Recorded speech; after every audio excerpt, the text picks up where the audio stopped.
Friends, please be seated.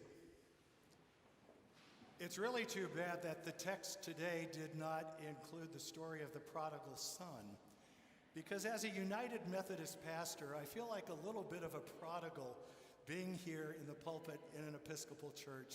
So I guess it's coming back to the mother church, and so glad to be here with you today, and in a role that I've not taken on here before. So we'll just all work this together, I think. So will you pause with me now for a moment of prayer? May the words of my mouth and the meditations of all of our hearts be acceptable in your sight, O God, for you are our strength, our hope, our Redeemer, our rock. My Nona was raised in Bibali, a little village in the old country, as she liked to call it. It was a land that at various times was Italia, Croatia, Yugoslavia. Her mother died when she was but a teen, and it became her job when she was 13 years old to raise her 9 younger brothers and sisters. The few stories that she shared with us pointed to a hard life. There was a scarcity of food at times, occupying forces during the First World War. It was a time that emblazoned on her memory was the sight of watching male cousins who were executed in the fields. She eventually married, and with only a steamer trunk, she and her husband and her infant son immigrated to a new world. But her husband and child became ill, and they did not survive. And she found herself alone in a new land. She eventually made it to the city of Chicago, where there was already a well-established Italian community. And she remarried, and she gave birth to 2 daughters and raised her family. My Nono, her husband, also came to this country on his own by himself as a teenager. And he ended up being a chef for the railroads. So as you can imagine, during that era, he was gone a lot, traveling around the country. My Nona had a reputation as a strong woman. And those of you that know my family know it is a family that is filled with strong women. She was a loving mother, and she kept an impeccable house to which no one was a stranger. Sunday afternoon meals, we were told, were legendary.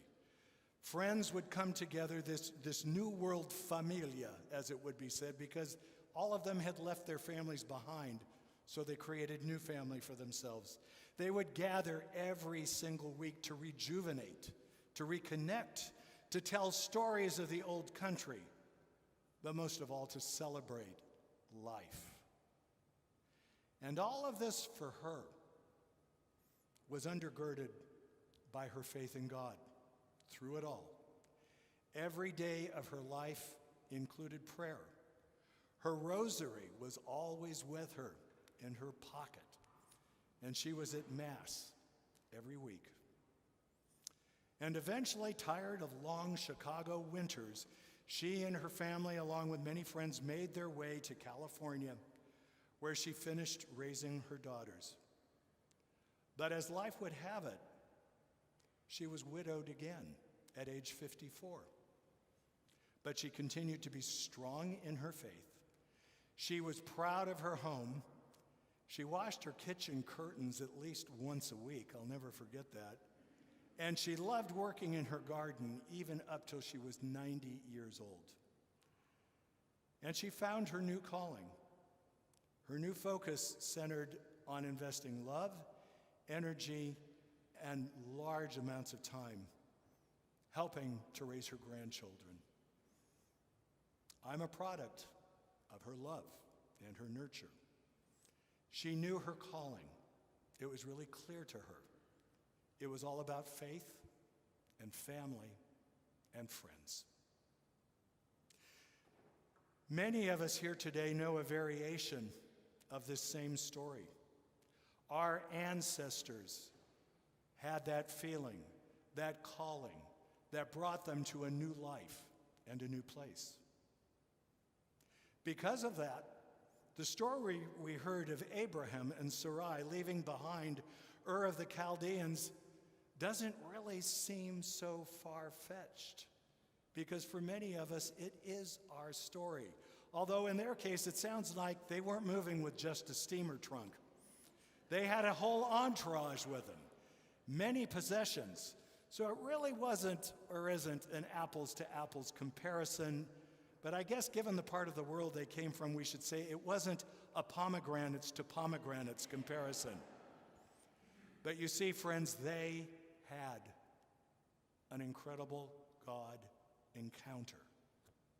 And the story of that encounter and the ensuing change which took place in their lives started in motion a brand new narrative, a narrative and a story which impacts all of us, even to this day. And then in our morning gospel lesson, we also have stories of God encounters and calling. Matthew was a tax collector, an occupation which we need to note made him a traitor to the Jewish people. And then there was the leader of the synagogue who was experiencing inconsolable grief because of the death of his daughter. And the woman who had been suffering from bleeding for 12 years. Each of these situations in their own different way was a God encounter. It was a turning upside down of the norms, and for some, because of this encounter, it even meant that there was a miraculous healing. And then, of course, there were the Pharisees. You gotta love them. Always looking for more things to add to their growing list of grievances against Jesus. It's a consistent theme in our faith story, isn't it? What happens? What happens when the status quo is no longer working? That could be said for all the personalities we encountered in our morning readings. For Abram and Sarai, a God encounter was a changing of their identity, setting into motion a story of migration. It's a narrative which runs deep in our human family. Sometimes it's out of necessity, famine, degradation of the environment, societal upheaval, or war. Other times, it's because people are looking for economic opportunity. Whatever was the case for Abram and Sarai, they understood that they were experiencing a calling to something else, leaving behind life as they knew it. And you have to wonder what was going on in Matthew's mind. Imagine years of occupation that consistently put you at odds with your peers, you being labeled as traitor. What would that do to our interior? And so it's no surprise, perhaps, that when Jesus came to him and gave him the invitation, "Follow me," he understood. It was a clear call to drop everything and to go a different way, perhaps something his heart had a deep yearning to do. It's also something that I think most of us would probably choose not to do, to drop everything. But he did. He did because he had a sense of calling that was leading him on a different path. The synagogue leader and the suffering woman sensed in Jesus a solution, and they sought him out because of their seemingly untenable life situations in which they found themselves. They wanted something better. They wanted a different script for their life stories, different from the one that they seemed to have been handed. And Jesus, not worrying about appearances, met them in their need, exactly where they were. And in the meeting of those needs, and because of that inner calling they were experiencing, that calling to seek out Jesus, the miraculous happened, and their lives were changed. Friends, our faith tradition teaches that we are all children of God, created in the image of God, the Imago Dei, and each of us are called. We have a calling. You know, that's something we preachers like to say a lot. We have a calling. But sometimes I just want to say, great, we're called, big deal. We can affirm that, but what does it mean? What does it actually mean? Well, throughout my own life, I've continued to grapple with that very question. What is my calling? What does it mean? And I have come to the realization that for me at least, calling is deeply personal. It's fluid. It ebbs and it flows.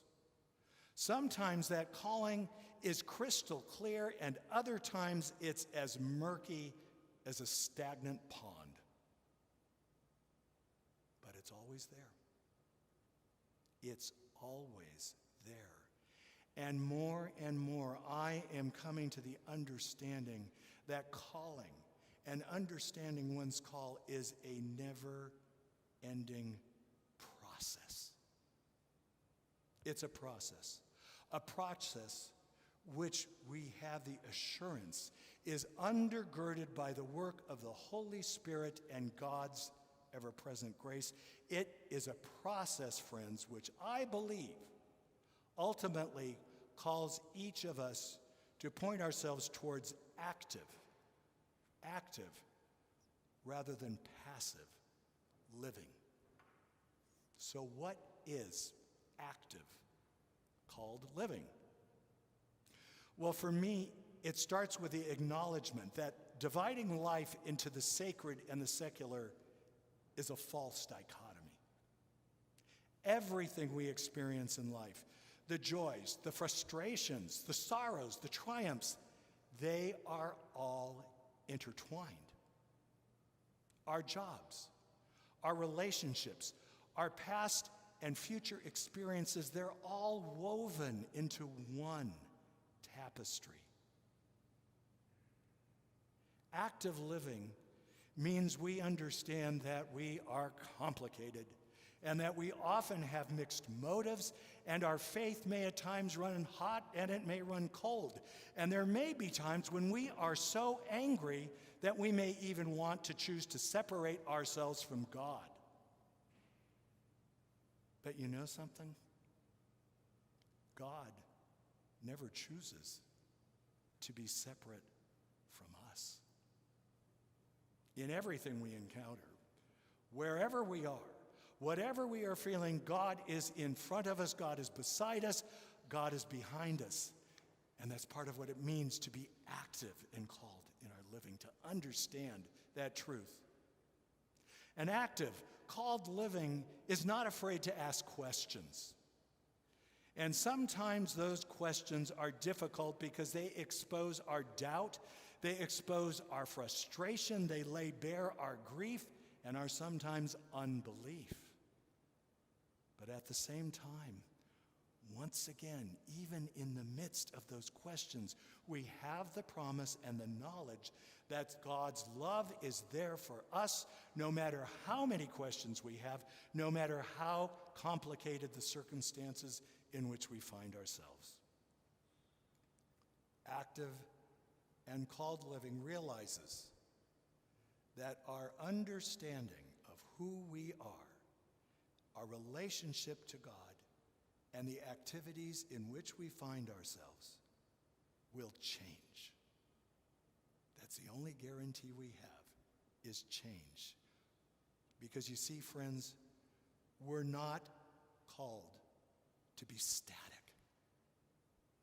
Sometimes we find a calling that is for a season. Sometimes it's a calling that is lifelong. But a called, active life is one which is open to change and which is always, always searching to find God's still, quiet voice. Abram, Sarai, Matthew, the synagogue leader, the suffering women, all of us gathered here today are just a few of the examples of active called lives. They all held in common an openness to God's impact on their lives. They all had an openness or yearned for deep change and were willing to deal with the struggles that come with change. I imagine many of you remember the poet and writer Maya Angelou. She once made this observation: we delight in the beauty of the butterfly, but rarely admit the changes it has gone through to achieve that beauty. We rarely admit the changes it has gone through to achieve that beauty. Friends, like the faith ancestors we heard about today, we all encounter change. We are all works in progress. And the good news is that in this process, we are not alone. God is with us. How is it with you?